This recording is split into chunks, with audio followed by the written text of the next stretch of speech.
Matrix यानी कि आव्यूह। आव्यूह में सबसे पहले आपको यह जानना और समझना आवश्यक हो जाता है कि इसकी रचना कैसी होती है, किसको आप आव्यूह बोलेंगे, ठीक है ना। तो देखो आव्यूह क्या होता है, एक आयताकार अंकायत होता है जिसे रेक्टेंगुलर एरोमी बोलेंगे। सिंपल सा मतलब समझिए कि एक इसमें जो इसका फ्रेम होता है जिसमें क्या होते हैं, एक तो पंक्तियां होती हैं और दूसरे क्या स्तंभ होते हैं। फॉर एग्जाम्पल हमने बोला कि एम क्या है, पंक्तियां हैं, जिसे आप क्या बोलेंगे, रो, है ना, रोज भी बोल सकते हैं। और एन को आपने क्या बोला कि ये कॉलम्स हो गए, क्या हो गए ये कॉलम्स यानी कि स्तंभ। ये क्या, ये हो गया पंक्तियां, ठीक है ना। और ये क्या हो गया, ये हो गया स्तंभ, ठीक है, पंक्तियां और स्तंभ। तो मैट्रिक्स आप किसे बोलेंगे, आव्यूह किसे बोलेंगे, आव्यूह आप बोलेंगे कि m into n, m into n, इस आकृति को आप क्या बोलेंगे, मैट्रिक्स बोलेंगे। ये चीज आप और बेहतर तरीके से समझ पाएंगे जब मैं आपको एक मैट्रिक्स लिख करके दिखा दूं कि मैट्रिक्स क्या होगा, है ना, मैट्रिक्स क्या होगा। तो चलिए अब इस सेशन में हम लोग आगे बढ़ते हैं। जैसे कि मैंने बोला कि इसमें पंक्तियां होती हैं और आव्यूह होते हैं, ठीक है ना।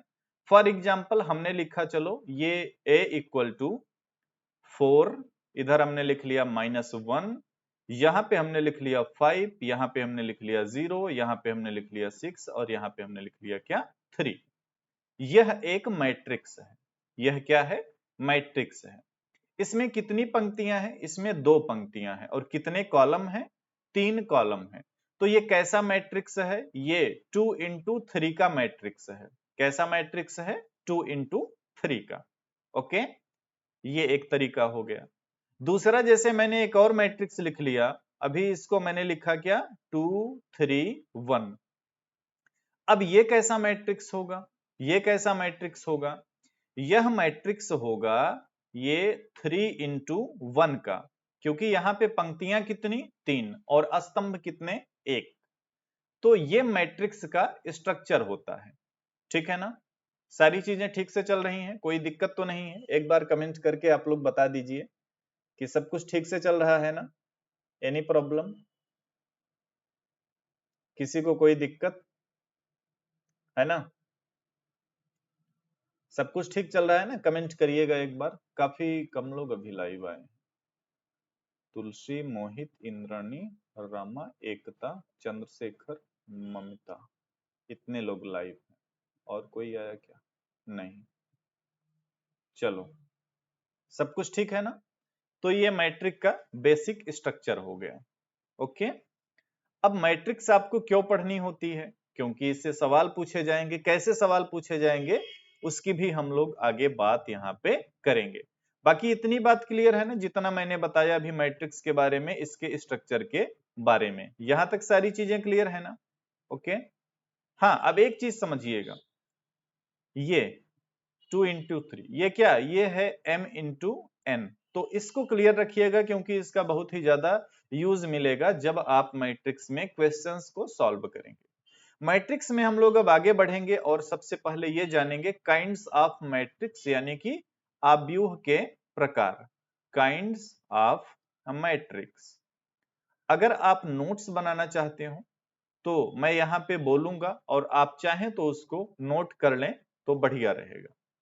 पहला इसमें मैं ले रहा हूं वर्ग मैट्रिक्स, यानी कि वर्ग आव्यूह, इट मींस स्क्वायर मैट्रिक्स। क्या, स्क्वायर, स्क्वायर मैट्रिक्स, ठीक है। पहला क्या है, स्क्वायर मैट्रिक्स। स्क्वायर मैट्रिक्स में क्या होता है, स्क्वायर मैट्रिक्स में जितने पंक्तियां होंगे, जितने पंक्तियां होंगे उतने ही क्या, स्तंभ होंगे। फॉर एग्जाम्पल स्क्वायर मैट्रिक्स में, स्क्वायर मैट्रिक्स में क्या, कि इस आव्यूह में पंक्तियों और स्तंभों की संख्या बराबर होगी, है ना। फॉर एग्जाम्पल हमने लिखा a2, यहाँ पे लिखा -1, इधर हमने लिख लिया 3, इधर हमने लिख लिया 7। अब ये मैट्रिक्स कैसा है, ये 2 इंटू 2 का है। आप देख रहे हैं 2 पंक्तियां हैं और 2 स्तंभ हैं। तो जिस मैट्रिक्स में पंक्तियों और स्तंभों की संख्या बराबर होगी उसे आप क्या बोलेंगे? Square matrix. सिंपल में m इक्वल टू n। ठीक है, अब इसके कई रूप हो सकते हैं, जैसे कि ये 2 इंटू 2 का था, अभी 3 इंटू 3 का भी हो सकता है, 4 इंटू 4 का भी हो सकता है। तो कई तरीके के इसमें आप उदाहरण को देख पाएंगे, कई तरीके के एग्जाम्पल इसमें हो सकते हैं। ये स्क्वायर मैट्रिक्स हो गया। ठीक है, सेकंड नंबर पे जो मैट्रिक्स का प्रकार आपको मैं बताने जा रहा हूं, ये है रो मैट्रिक्स। दूसरा हमने क्या बोला? Row matrix. Row matrix, row matrix क्या होता है? पंक्ति आव्यूह। रो मतलब पंक्ति होती है, ये आप सभी को क्लियर ही होगा, है ना? तो अगर ऐसा हो जाए, अगर ऐसा हो जाए कि m इक्वल टू 1 रहे, m इक्वल टू 1 रहे, तो इसे आप क्या बोलेंगे? इसे आप बोलेंगे रो मैट्रिक्स। फॉर एग्जांपल जैसे मैंने लिखा a इक्वल टू, और इधर हमने लिखा 2 3। एक और ले सकते हैं, हमने लिखा b इक्वल टू, और b वाले में हमने क्या लिखा? 2 3 5, है ना? एक और हमने मैट्रिक्स ले लिया, इधर हमने लिखा 2 6 8 9। अब ये जितने मैट्रिक्स आप देख रहे हो ना, जितने भी मैट्रिक्स आप देख रहे हो, ये सभी क्या हैं? ये सभी रो मैट्रिक्स हैं। ऐसा क्यों है? क्योंकि यहाँ पे एक ही पंक्तियां हैं। ये कैसा मैट्रिक्स है? ये है 1 इंटू 2 का। ये कैसा है? ये है 1 इंटू 3 का। ये 1 इंटू 4 का। ठीक है ना? क्योंकि आपने देखो, रो मैट्रिक्स का ये चीज याद रखना, m इक्वल टू 1 होता है। ओके, सो ये रो मैट्रिक्स हो गया। अभी यहां तक में किसी को कोई प्रॉब्लम हो तो एक बार पूछ लीजिए। एनीवन, किसी को कोई दिक्कत हो तो बताइएगा। जितनी बात मैंने आपको बताई है, इसमें अगर किसी को कोई प्रॉब्लम हो तो बताइएगा। ठीक है, अब जैसे आपने रो मैट्रिक्स देख लिया ना, सेम इसी तरीके का होता है कॉलम मैट्रिक्स। अंतर क्या? जैसे रो मैट्रिक्स में आपने क्या देखा? m इक्वल टू 1 है। कॉलम मैट्रिक्स में क्या होगा? n इक्वल टू 1 हो जाएगा। वहां पे स्तंभ की संख्या 1 रहेगी। ओके, तो चलो उसका भी थोड़ा सा मैं यहाँ पे आपको दिखा देता हूं नोट करके, ताकि आप बेहतर तरीके से चीजों को समझ पाए। ठीक, चलो अगली चीज मैंने आप सभी से क्या बोला कि यह है column matrix. COLUMN, column matrix. Column matrix में क्या होता है? कॉलम मैट्रिक्स में मैंने आप सभी को बोला कि इसमें क्या होगा। For example a equal to आपने लिखा क्या? 1 3। एक और हमने लिख लिया, यहाँ पे हमने लिखा 2 -1 3। अब ये क्या है? ये है 2 इंटू 1। ये कैसा है मैट्रिक्स? 2 इंटू 1 का। और ये क्या है? ये है 3 इंटू 1 का। ठीक है, तो यहां से क्या आपको जानने को मिला कि कॉलम मैट्रिक्स में जो n की वैल्यू है वो कितनी होगी? 1 के बराबर होगी। Okay, any doubt? किसी को कोई यहां तक में डाउट हो तो पूछ लीजिए एक बार। किसी को किसी प्रकार की समस्या हो, कमेंट करें, फटाफट कमेंट करें कि जितनी चीजें मैंने आप सभी को बताया इसमें कोई दिक्कत तो नहीं है। इसके बाद जो मैट्रिक्स का अगला प्रकार आपको पढ़ना है, वो पढ़ना है नल मैट्रिक्स या जीरो मैट्रिक्स। नल मैट्रिक्स क्या होता है? एनीवन, किसी को कोई दिक्कत? एनीवन? चलो, आगे बढ़ेंगे। किसी को कोई दिक्कत होगी कमेंट करके आप बता दीजिए। फिफ्थ नंबर पे क्या है? फिफ्थ नंबर पे मैंने बोला, फिफ्थ है ये नहीं, 1 2 3, आई थिंक फोर्थ है, फोर्थ। तो ये क्या है? ये है नल मैट्रिक्स। नल मैट्रिक्स क्या होता है? सिंपल सी इसकी कहानी है। ऐसा आव्यूह जिसके सभी अवयव शून्य हो। क्या होगा ये? सभी अवयव शून्य हो। सभी अवयव शून्य हो। अब इसमें कई एग्जाम्पल मैं आपको देके दिखा देता हूं। जैसे मैंने एक मैट्रिक्स लिखा a इक्वल टू 0, 0, ये भी नल मैट्रिक्स है। मैंने लिखा b इक्वल टू 0 अपॉन, इस तरीके से, है ना? c इक्वल टू, एक और ऐसे लिख लो, 0, 0, 0, 0। अब इसमें कई तरीके से आप ले सकते हो, ठीक है ना? तो ये जितने भी आप देख रहे हो एग्जाम्पल, ये सभी क्या हैं? ये सभी नल मैट्रिक्स होते हैं। ठीक है ना? नल मैट्रिक्स होते हैं। Any doubt? ये नल मैट्रिक्स हो गया। ओके, सारी चीजें ठीक चल रही है ना? ये चीजें थोड़ा सा आप लोग क्लियर रखिएगा, क्योंकि परीक्षाओं में सवाल इससे बन जाते हैं। नल मैट्रिक्स के बाद जो अगला आपको पढ़ना है ये कौन सा है, आई थिंक 5th नंबर का है, ये है आइडेंटिटी या unit matrix. Unit matrix, unit matrix क्या होता है? यूनिट मैट्रिक्स यानी कि इकाई आव्यूह। इकाई आव्यूह में क्या होगा, चलो देख लो इकाई आव्यूह में क्या होगा। यह एक ऐसा वर्ग आव्यूह होता है, अब ध्यान से सुनना, एक चीज तो इसमें क्या कि वर्ग आव्यूह की बात की जाएगी, पहली चीज क्या कि वर्ग आव्यूह रहेगा, और दूसरी चीज क्या, इसके सभी विकर्ण अवयव इकाई हों। क्या? सभी विकर्ण अवयव। अभी विकर्ण क्या होता है आपको पता होगा, है ना? तो विकर्ण अवयव आपने अगर थोड़ा बहुत पहले मैथमेटिक्स पढ़ी होगी तो विकर्ण के बारे में जानते होंगे। सभी विकर्ण अवयव कितने होंगे? इकाई के बराबर होंगे, इकाई है। अगर ऐसी स्थिति है तो ये क्या है? ये यूनिट मैट्रिक्स है। फॉर एग्जाम्पल मैंने लिखा क्या, 1 0 0 1, ये क्या है? यह एक यूनिट मैट्रिक्स है। एक और एग्जाम्पल लिख लिया, चलो इसको भी लिखते हैं, 1 0 0, फिर हमने क्या लिखा, 0 1 0, फिर हमने क्या लिखा, 0 0 1। अब यहां पे देखो आप, ये दोनों ही एग्जाम्पल आप देख लो, ये विकर्ण हुआ, और आप ये देख रहे हो ना विकर्ण के सभी अवयव क्या, इकाई हैं। इसको भी आप देख सकते हो, विकर्ण के सभी अवयव क्या, इकाई हैं। सो क्लियर है ना? मेरे हिसाब से यहां तक में भी आपको कोई दिक्कत नहीं हुई होगी। ठीक है, एक मिनट मैं आप लोगों के ग्रुप में मैसेज कर दूं थोड़ा सा, शायद सबको पता नहीं है कि ये क्लास लाइव चल रही है। ठीक है ना, तो एक बार मैं मैसेज कर देता हूं।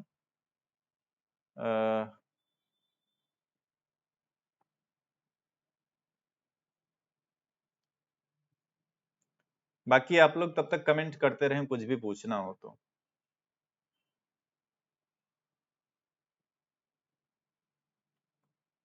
ठीक है, तो इतनी बात क्लियर है ना?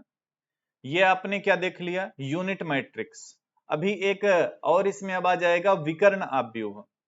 विकर्ण आव्यूह में क्या होगा, विकर्ण आव्यूह में, ठीक है ना, चलो एक बार ये भी बता दिया हमने ग्रुप में आपके।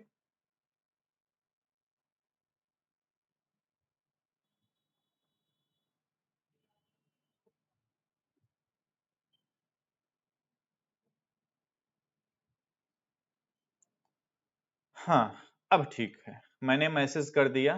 ओके, सो पूजा जी आ चुकी हैं, ज्यादा लेट नहीं हुआ है, शुरू के वही 10-15 मिनट बात हुई है, जिसमें मैंने बताया कि मैट्रिक्स क्या होते हैं और इसके कुछ प्रमुख प्रकारों की मैंने चर्चा किया कि नल मैट्रिक्स क्या है, यूनिट मैट्रिक्स क्या है, कॉलम मैट्रिक्स क्या है, रो मैट्रिक्स क्या है, और स्क्वायर मैट्रिक्स क्या है। तो ये चीजें मैंने बताया है। अब मैं आप सभी के साथ चर्चा करने वाला हूं क्या, डायगोनल मैट्रिक्स या विकर्ण आव्यूह। ये जो विकर्ण आपने अभी देखा ना, विकर्ण आपने देख लिया, तो अभी जो चर्चा मैं करने जा रहा हूं वो विकर्ण आव्यूह की करने जा रहा हूं। चलो इसको भी लिख देता हूं, ये क्या है, ये है विकर्ण आव्यूह। विकर्ण आव्यूह में क्या होगा, चलो इसको भी देखते हैं, एग्जाम्पल की सहायता से देखेंगे। देखो, यदि किसी वर्ग आव्यूह के प्रमुख विकर्ण पे स्थित अवयवों को छोड़कर सभी शेष जो हैं वो शून्य हो जाएं, तो पहली शर्त क्या कि वर्ग आव्यूह होना चाहिए, यानी कि स्क्वायर मैट्रिक्स होना चाहिए। दूसरी चीज क्या कि विकर्ण शून्य नहीं होना चाहिए, विकर्ण डज नॉट इक्वल टू शून्य। तीसरी बात यहां पे क्या है, बाकी सभी अवयव शून्य, बाकी सभी अवयव इक्वल टू शून्य। ये तीन बात याद रखेंगे तो आप समझ जाएंगे कि ये विकर्ण आव्यूह क्या होता है। अब जैसे कि एक दो एग्जांपल मैं आपको दे दूं, है ना, जैसे कि आपने लिखा a इक्वल टू 2 0 0 3। ओके, ये एक एग्जांपल है विकर्ण आव्यूह का। ठीक है, एक और एग्जांपल लिख सकते हैं जैसे कि v इक्वल टू 4 0 0, फिर आपने लिख लिया 0 -3 0, फिर आपने लिख लिया 0 0 1। ओके, तो ये दोनों ही कैसे एग्जाम्पल हैं, ये दोनों ही विकर्ण आव्यूह के। आप देखो, ये जो इसके विकर्ण है ना, डज नॉट इक्वल टू 0, 0 के बराबर नहीं, बाकी सभी अवयव शून्य, इसमें भी आप देख सकते हो ये विकर्ण है ना, ये शून्य नहीं है, बाकी सभी अवयव शून्य है।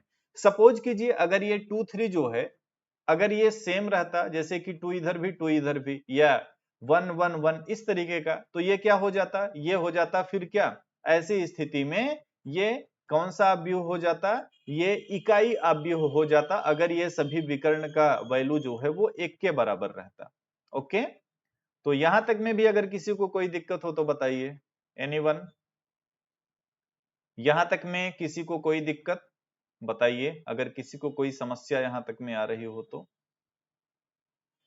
ठीक है ना, तो ये मैंने आप सभी को क्या विकर्ण अवयव भी बता दिया। अब अवयव में जो अगला प्रकार आपको देखना है ना, ये कौन सा रहेगा, ये रहेगा स्केलर मैट्रिक्स। स्केलर मैट्रिक्स, चलो स्केलर मैट्रिक्स को लिख के समझाता हूं, इसको भी समझ लीजिए।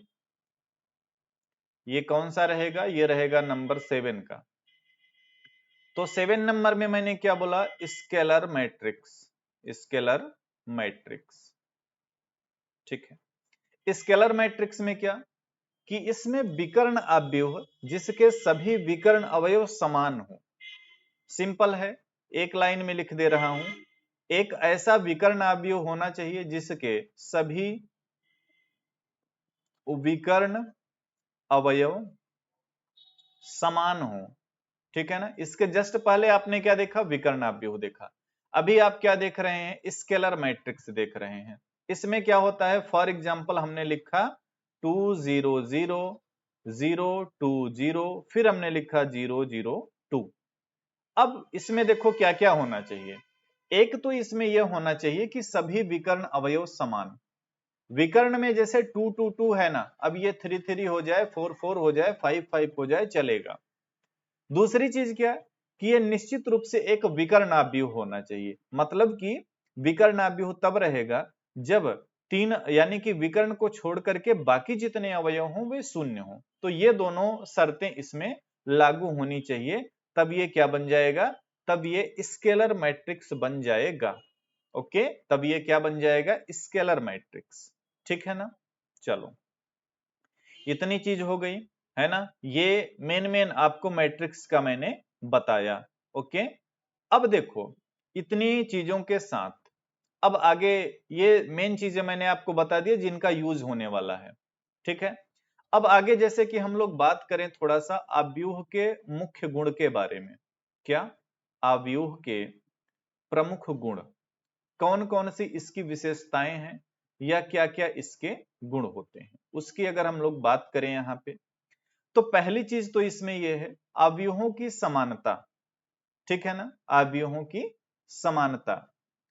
इसमें क्या होता है, इसमें होता है कि यदि दो अवयव हमने लिखा, जैसे कि फॉर एग्जांपल दो अवयवों की बात कर रहे हैं, चलो लिख लिया a इक्वल टू, इसको हमने लिखा i इंटू जे, और इधर हमने क्या लिखा m इंटू n, और हमने एक दूसरा अवयव लिखा b, इधर हमने स्मॉल में b लिख लिया, ये i रहेगा, ये j रहेगा, और इधर रहेगा p into Q, p into Q, ये चीज हमने लिख लिया।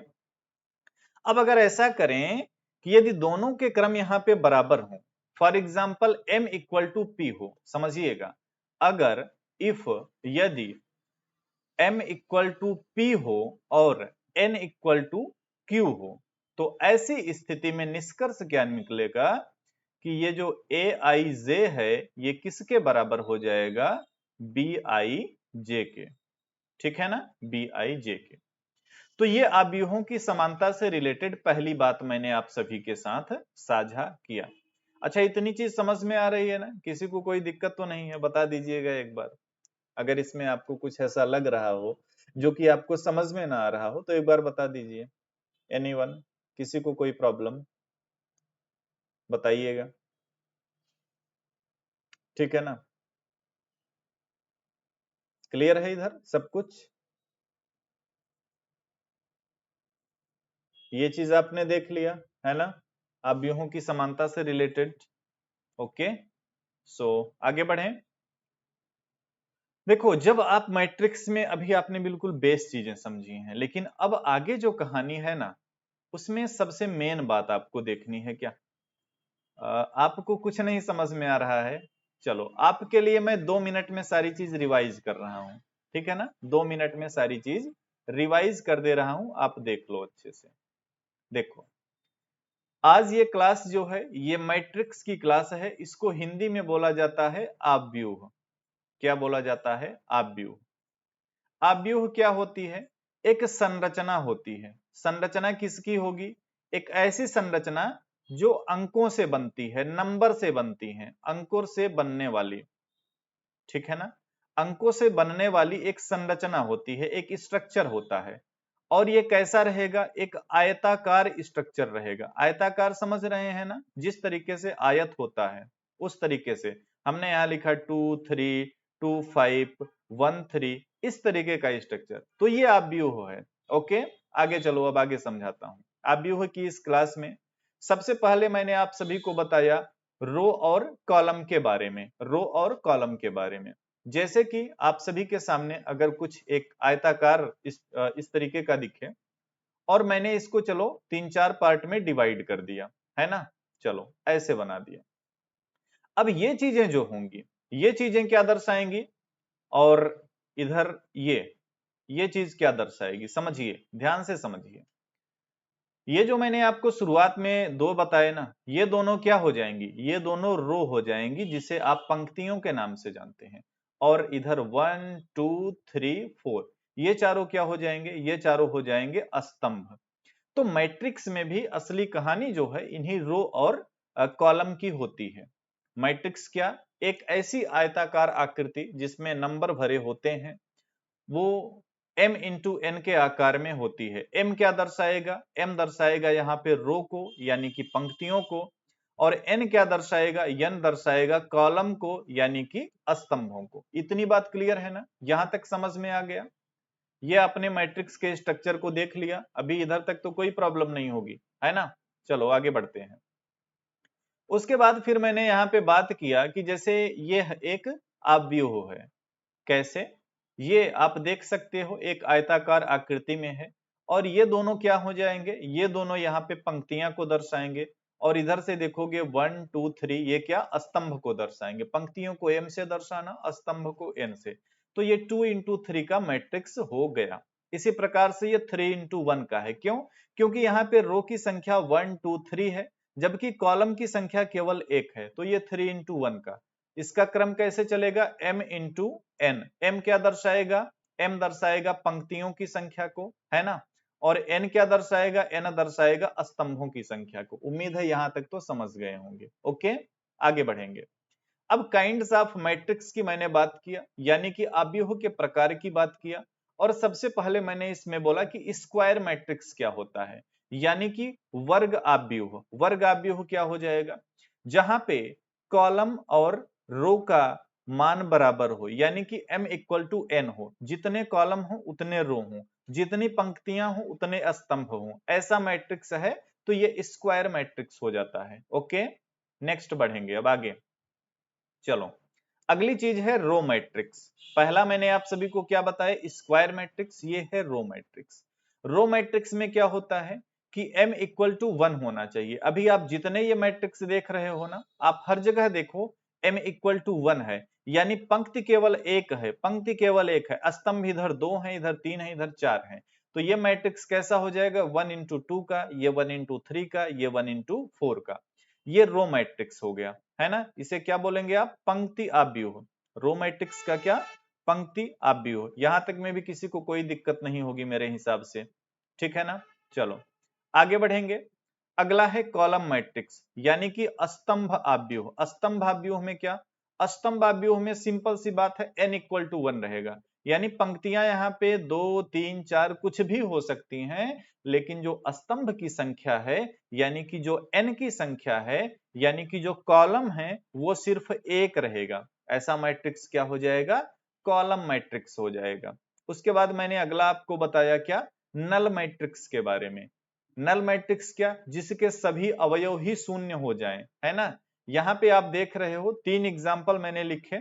इसके अंदर की जो चीजें होती है ना, इसी को बोला जाता है अवयव। क्या बोला जाता है? अवयव। और यही अवयव अगर शून्य हो जाता है तो आप इसको क्या बोलेंगे? आप इसको क्या बोलेंगे? आप इसको बोलेंगे क्या? नल मैट्रिक्स, यानी कि अवयव यहाँ पे क्या है, शून्य है। ठीक है, इतनी बात क्लियर है। अगला जो मैंने आपको मैट्रिक्स का प्रकार बताया है वो बताया है यूनिट मैट्रिक्स। यूनिट मैट्रिक्स में देखो कुछ बातें हैं, कौन कौन सी बातें हैं उसको आप चलो समझने का प्रयास करो। पहली चीज की यह है एक स्क्वायर मैट्रिक्स होना चाहिए। स्क्वायर मैट्रिक्स क्या, m इक्वल टू n वाला होना चाहिए, जितना पंक्ति हो उतना ही स्तंभ हो। दूसरी बात इसमें क्या, सभी विकर्ण अवयव इकाई के बराबर होने चाहिए। अब यहाँ पे मैंने दिखाया है ना, ये m equal to m into n तो है ही, उसके साथ साथ ये कैसा है, m इक्वल टू n के समान भी है। इसी प्रकार से m इंटू n आप इसे लिख सकते हो और m इक्वल टू n भी लिख सकते हो, क्योंकि जितनी पंक्ति हैं उतने उतने क्या है यहाँ पे स्तंभ हैं। 3 पंक्तियां और 3 स्तंभ, आप सभी इसको देख सकते हो। दूसरी बात क्या, सभी विकर्ण अवयव इकाई हो। विकर्ण अवयव देखो मैंने राउंड किया है, इकाई है ये भी, इकाई है ये भी, तो ये यूनिट मैट्रिक्स हो गया। ओके, अगला है इसमें विकर्ण आव्यूह। विकर्ण आव्यूह में क्या, विकर्ण आव्यूह में जो मेन बातें हैं कि यह एक वर्ग आव्यूह होना चाहिए, यानी कि m इक्वल टू n वाला होना चाहिए। जितने पंक्ति होंगे उतने स्तंभ होंगे। विकर्ण डज नॉट इक्वल टू 0, यानी कि विकर्ण जो है वो शून्य नहीं होना चाहिए और बाकी सभी अवयव शून्य होने चाहिए। अगर ऐसी स्थिति है तो इसे आप विकर्ण आव्यूह बोलोगे। ये मैंने यहाँ पे 2 एग्जाम्पल से दर्शाए हैं। देखो, विकर्ण शून्य नहीं है, स्क्वायर मैट्रिक्स है, ये 2 इंटू 2 का मैट्रिक्स है ना, और ये 3 इंटू 3 का मैट्रिक्स है। विकर्ण मैंने बोला क्या, शून्य नहीं है, बाकी सभी अवयव शून्य। दोनों ही एग्जाम्पल में आप ये बात देख सकते हो या समझ सकते हो। अगला है स्केलर मैट्रिक्स। यहाँ पे क्या, सभी विकर्ण अवयव यहाँ पे क्या हो जाएंगे, समान हो जाएंगे। बाकी चीजें यहाँ पे भी चलेंगी, ये भी एक स्क्वायर मैट्रिक्स होगा, यानी कि आप देख रहे हो 3 इंटू 3 का मैट्रिक्स है ना, और सभी अवयव समान, विकर्ण के सभी अवयव समान रहेंगे। यहाँ पे 2 2 2, 3 3 3, 4 4 4 कुछ भी हो सकता है, बाकी अवयव शून्य। तो अगर ऐसा है तो ये क्या हो जाएगा, ये हो जाएगा स्केलर मैट्रिक्स। ठीक है, अगला है मैंने बोला प्रमुख गुण, आव्यूह के प्रमुख गुण। इसमें मैंने एक बात बताई कि अगर एक आव्यूह है m इंटू n और दूसरा है p इंटू क्यू, अगर ऐसा हो जाए कि m इक्वल टू p हो जाए और n इक्वल टू q हो जाए, तो ऐसी स्थिति में जो इसके अवयव है ना वो दोनों भी आपस में समान होंगे। तो अभी की क्लास में मैंने सिर्फ इतनी बातें बताई हैं। उम्मीद है कि इतनी बातें आप सभी को समझ में आ गई होंगी, जितने लोग यहाँ पे लाइव पढ़ रहे हैं। ठीक है ना। अब देखो, अब आव्यूह में सर मुझे कुछ समझ में नहीं, रो कॉलम जो एक्सेल में होते हैं, हाँ लगभग उसी तरीके का। तो अभी जितनी बात बताई ये समझ में आ गया कि नहीं, इसको बताइएगा। इतना क्लियर हो गया, अब कोई डाउट तो नहीं है अभी, ठीक है ना। चलो फिर आगे बताते हैं आगे की कहानी। अब आगे की कहानी यह है addition and subtraction of matrix, यानी कि आव्यूहों का जोड़ आपको आना चाहिए और आव्यूहों का अंतर करना आपको आना चाहिए। तो चलो आव्यूहों के जोड़ और अंतर के बारे में थोड़ी सी चर्चा करते हैं। चलो इसको मैंने लिख दिया, आव्यूह का जोड़ यानी कि योग, है ना, व अंतर। कैसे आप आव्यूहों को जोड़ेंगे और कैसे इनके अंतर को कर पाएंगे, तो ये चीज आगे मैं बताऊं उससे पहले थोड़ा सा मैं पानी पी लेता हूं।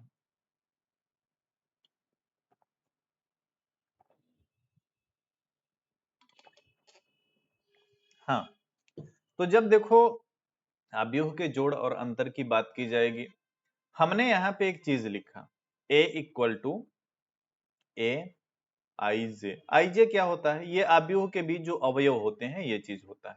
दूसरा मैंने लिखा क्या, b equal to b i जे।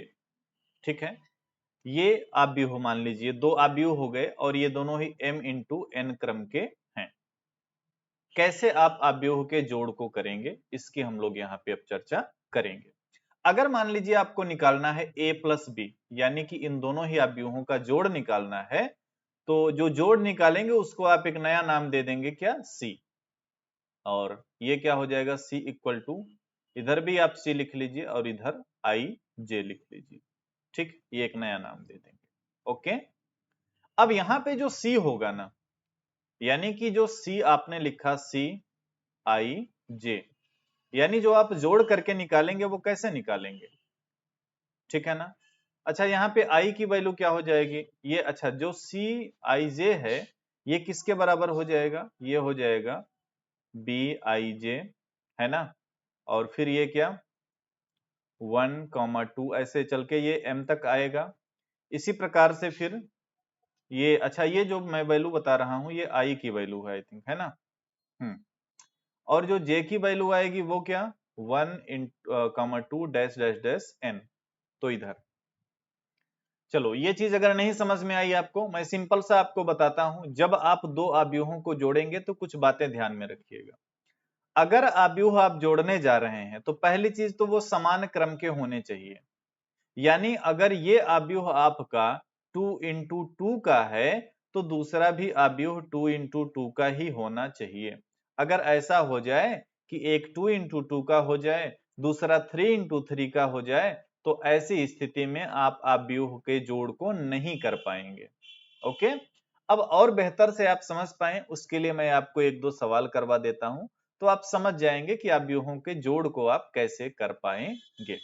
चलो, तो इस क्रम में मैंने एक पहला एग्जाम्पल लिखा, क्या पहला एग्जाम्पल मैंने लिखा सिंपल सा एक एग्जाम्पल, बहुत ही छोटा सा, कि ए जो है यहाँ पे ए की वैल्यू क्या है, ए की वैल्यू है 1 2 3, ठीक है।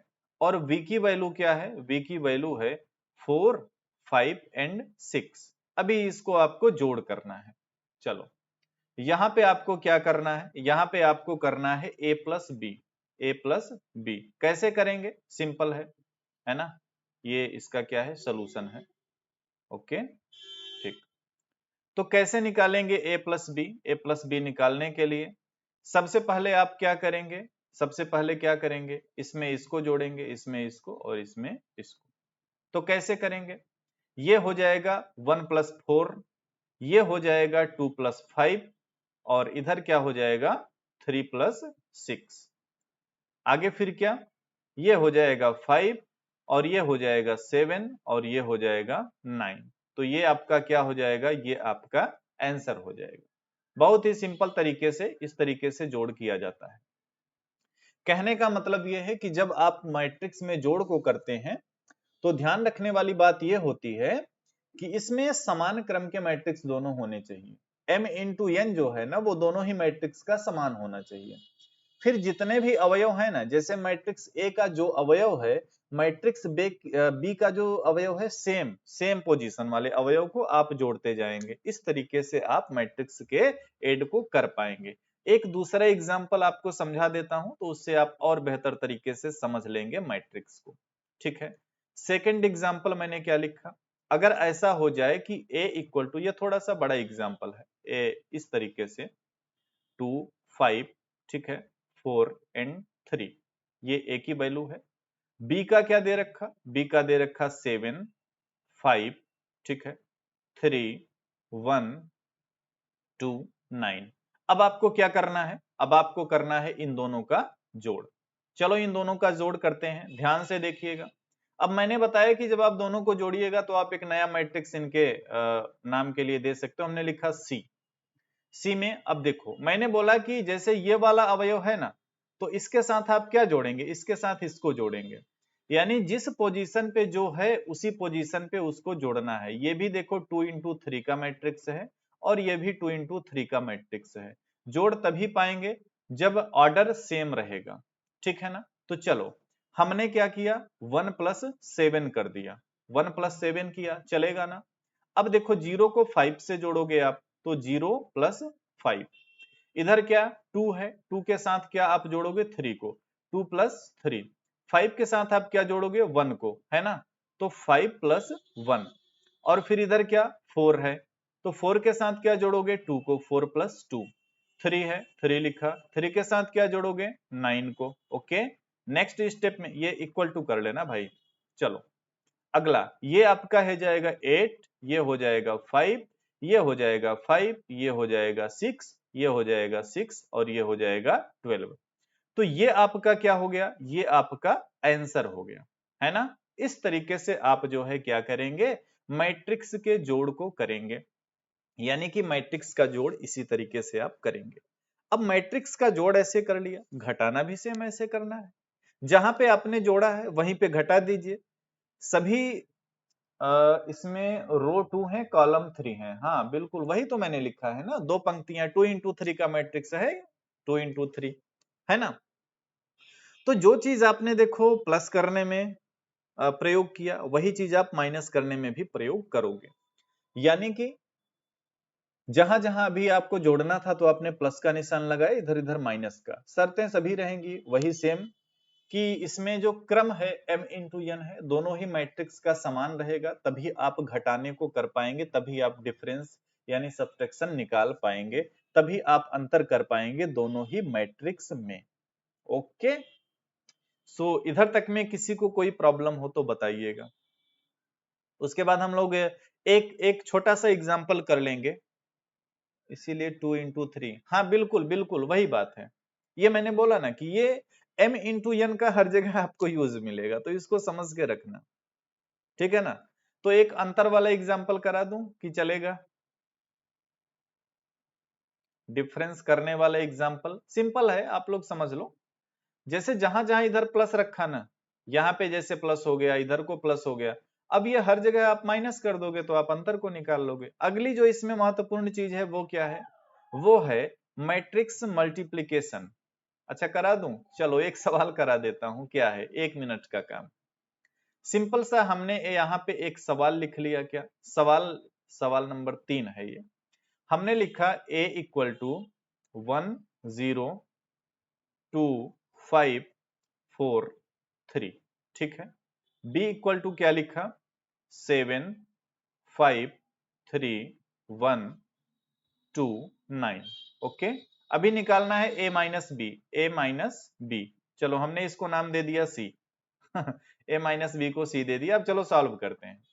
तो सॉल्व करोगे तो मैंने बोला अभी आपको 1 माइनस 7 कर लेना है, इसमें इसको देखते जाइएगा।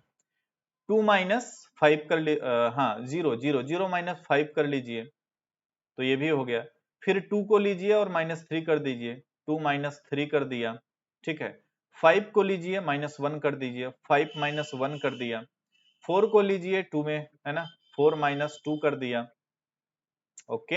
एंड 3 को लीजिए 9, 3 माइनस 9 कर दिया, इतना किया।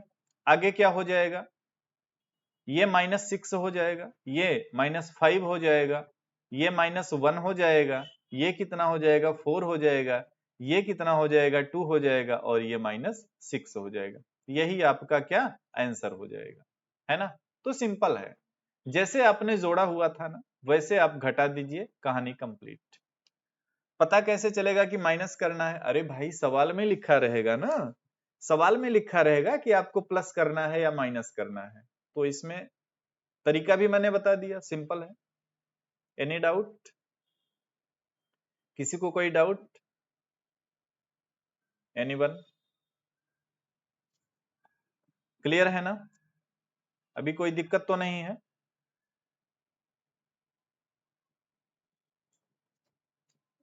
कोई दिक्कत नहीं है ना, हाँ। अभी आज हम लोग मैट्रिक्स में यहीं तक करेंगे, ठीक है। उसके बाद कल की क्लास में जैसे कि मैट्रिक्स का मल्टीप्लिकेशन सीखेंगे। मैट्रिक्स का मल्टीप्लिकेशन से भी आपके यूजीसी में कई बार सवाल पूछे गए, तो कल उसको सीखेंगे, उससे रिलेटेड एग्जांपल देखेंगे, और फिर जो भी आगे की चीजें होंगी, कुछ रूल वगैरह जो मैट्रिक्स में है वो चीजें देखेंगे। तो होपफुली एक और लेक्चर लेने पे आपका ये मैट्रिक्स वाला चैप्टर जो है वो कंप्लीट हो जाएगा, ठीक है। तो आज की क्लास में हम लोग इतनी ही बातें करेंगे, और इसके अलावा आपको अभी इधर तक में कुछ ना समझ में आया हो तो एक बार पूछ लीजिए। यहां तक में अगर आपको कोई बात ना समझ में आई हो तो आप जो है पूछ लीजिए, ठीक है ना। एनीवन,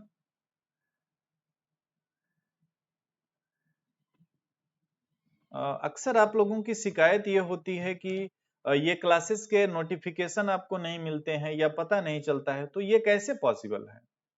मैं जब लाइव का शेड्यूल लगाता हूं, एक नोटिफिकेशन तब जाता होगा आपके पास मोबाइल एप्लीकेशन की तरफ से, उसके बाद जब मैं लाइव आता हूँ फिर दूसरा नोटिफिकेशन जाता होगा कि मैं लाइव आ चुका हूँ। तो फिर ऐसे कैसे मान लूं कि आप लोगों को नोटिफिकेशन नहीं मिलता? और नोटिफिकेशन ना मिल, वही बात है ना, अभी देखो ग्रुप में कुछ लोग मैसेज कर रहे हैं कि सर पता ही नहीं चलता कि कब क्लास होती है। तो अभी फिलहाल मैंने टाइम तो फिक्स कर दिया है मेरे हिसाब से, इसमें कोई दिक्कत तो नहीं होगी, सभी बैच का टाइम फिक्स है। बट ओवरऑल समरी ये है ना कि नोटिफिकेशन आपको मिलती होगी। हाँ, या तो नोटिफिकेशन किसी ने ऑफ कर रखा होगा, क्योंकि इतनी बड़ी क्लास में लाइव पढ़ने वाले इतने कम लोग। अभी मैंने ग्रुप में मैसेज किया था, वहां देखा तो कुछ लोग बोल रहे हैं कि नोटिफिकेशन ही नहीं मिलता है, कब कौन सी क्लास हो जाती है पता ही नहीं चलता है। तो थोड़ा आप लोग जो है इस बात का ध्यान रखें कि नोटिफिकेशन जाता है और उस टाइम पे आप लोग आइए। ओके, सो जितनी बात मैंने बताई इसमें कोई दिक्कत तो नहीं है, इतनी बात क्लियर है ना? किसी को कोई समस्या तो नहीं होगी तो बता दीजिए, फिर से समझा दूं, नहीं तो इस सेशन को कंप्लीट करूं। ईवीएस के पूरे लेक्चर हो गए हैं क्या? इन्वायरमेंट के, इन्वायरमेंट में देखो एक लेक्चर भी देना है, एक लेक्चर अभी देना है, एक क्लास उसमें अभी कराऊंगा। हो सकता है वो मैं आपको रिकॉर्डेड मोड में दे दूं, ठीक है ना? तो उसका हो सकता है मैं आपको रिकॉर्डेड वीडियो दे दूं रिकॉर्ड करके। हाँ, माइक्रो में वेलफेयर इकोनॉमिक्स पढ़ाना है। माइक्रो की नोट्स तो कंप्लीट है आपके कोर्स में, बट अभी उसमें वेलफेयर इकोनॉमिक्स पढ़ाना है। लेकिन एक बार ये मैथ वाला सेक्शन जल्दी से कंप्लीट कर दूं, फिर हम लोग अदर यूनिट पे आएंगे, ठीक है? बाकी इकोनॉमी में आपका करंट वगैरह का क्लास चल रहा है, उम्मीद है आप लोग उसको अटेंड करते होंगे, ठीक है ना? चलो फिर आज के सेशन को कंप्लीट करते हैं। थैंक यू एवरीवन, मिलेंगे नेक्स्ट सेशन में।